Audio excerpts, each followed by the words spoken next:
Say that thing that was at the end of the video. Eh? Say that thing that was at the end of the video. What thing? What was that? That thing that whoever put that in there. Show me.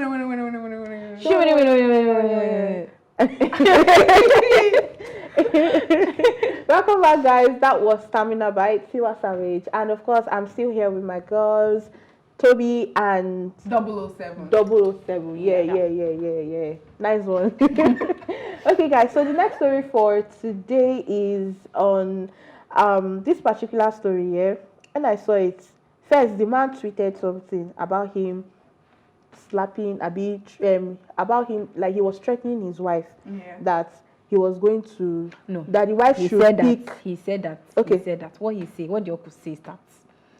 Why will, as a woman, your mother-in-law talk to you or she spoke to you and then you not talk back, or maybe the woman not slap you, not slap her back. Now why would you do so that if his wife should do that, she should choose between coma and mortuary? That was what he said.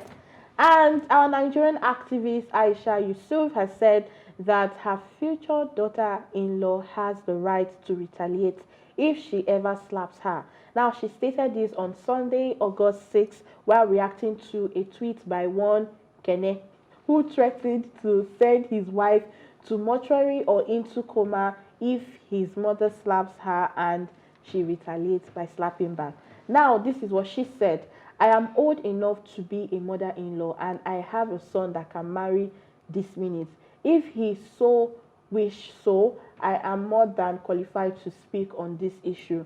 If I should slap my daughter-in-law or potential one, she must ensure she gives me back double and walk away if my son supports nonsense. What the hell do you people think marriage confer on you? The right to be evil and wicked? She wrote. Booms! Over to you. Over to you. I asked me personally. Because I can't see your facial reaction. Yeah, your facial reaction. Over to you. I don't know who spoke nonsense the most in the two of them, the man or the activist. Obviously, the man. No, but both of them spoke nonsense. But I don't know which one is the aggravated nonsense. It's the man. Okay, yes, the man spoke the aggravated nonsense because let me not take it from the angle of the man first of all. Let me take it from the angle of the mother-in-law. It's how the idea of being a mother-in-law has transcended into being a witch. Because why would you, if being a mother-in-law, if you're being my mother-in-law, that means you are taking the position of my mother. So why would you think in your mind that slapping me is the best way to solve an issue?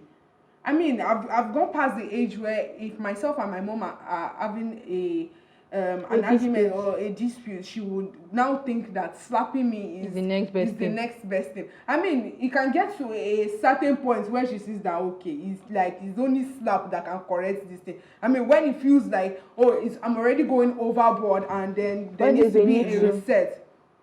I would take that from my mother-in-law if I know by myself that even myself I know say I don't overdo this issue, but it shouldn't now be in the sense of any small thing you lash out at me because you feel like I cannot do anything back to you.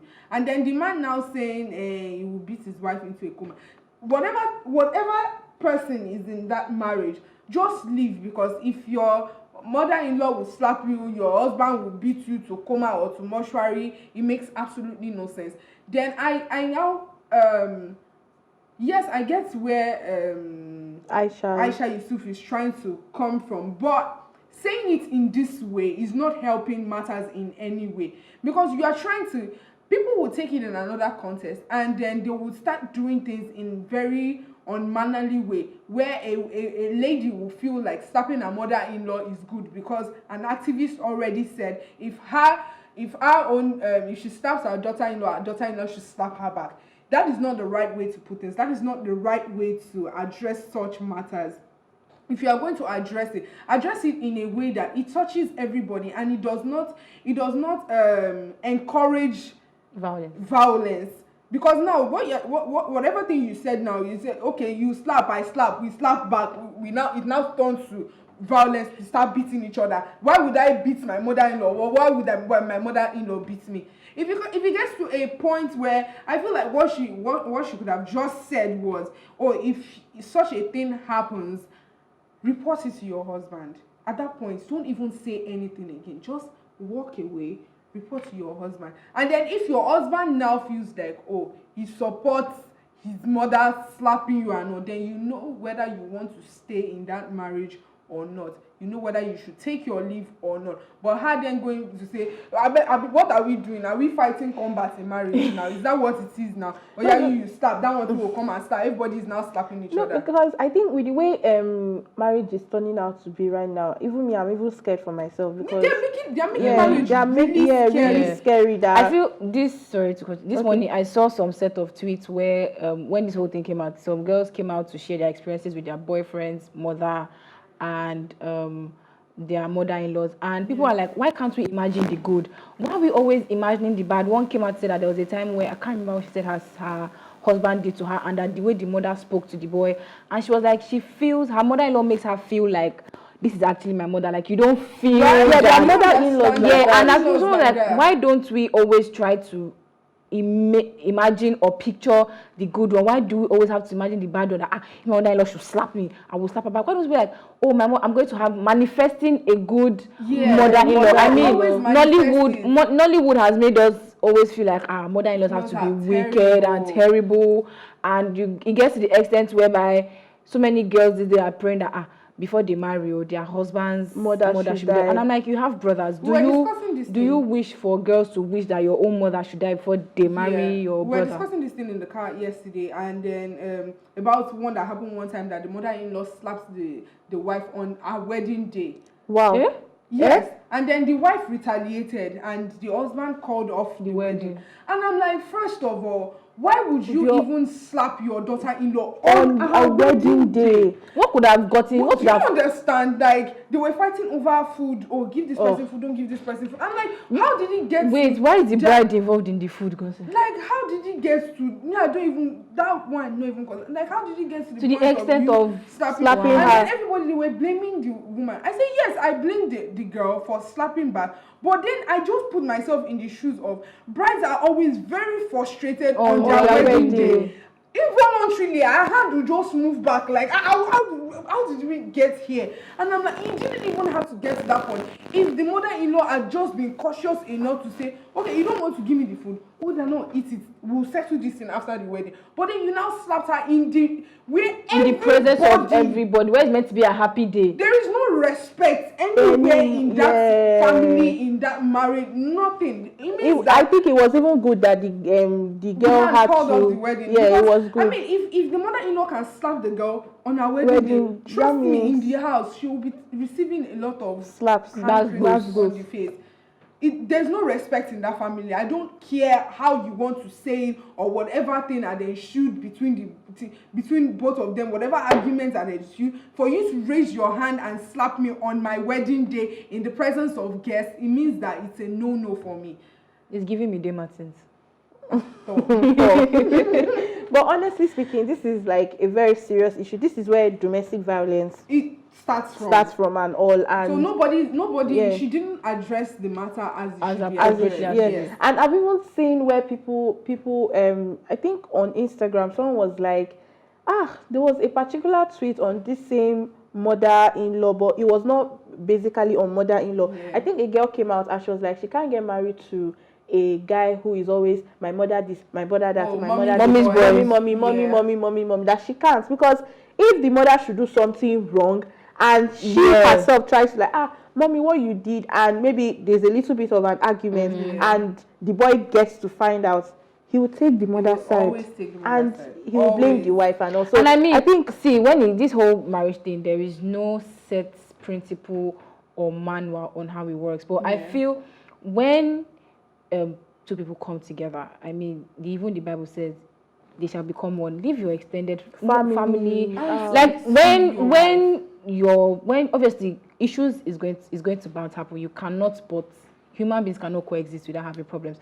But this kind of thing, don't just automatically say, oh, it's my mother. Whatever the wife did is wrong. I mean, your wife is now your person. You are no longer your wife is not like, let's say, your main priority. You don't say, whatever it is your wife did, So your mother is speaking of automatically wife correct. being your main priority, I think we should take the next story so that we can link all these things together. Yes, because I want to say something true. on Now, that. I'm still on this whole issue of, you know, marriage and relationship and likes. Now, a Twitter user, Mazi Uchena Odu, has said that a man's property belongs to his children and not his wife.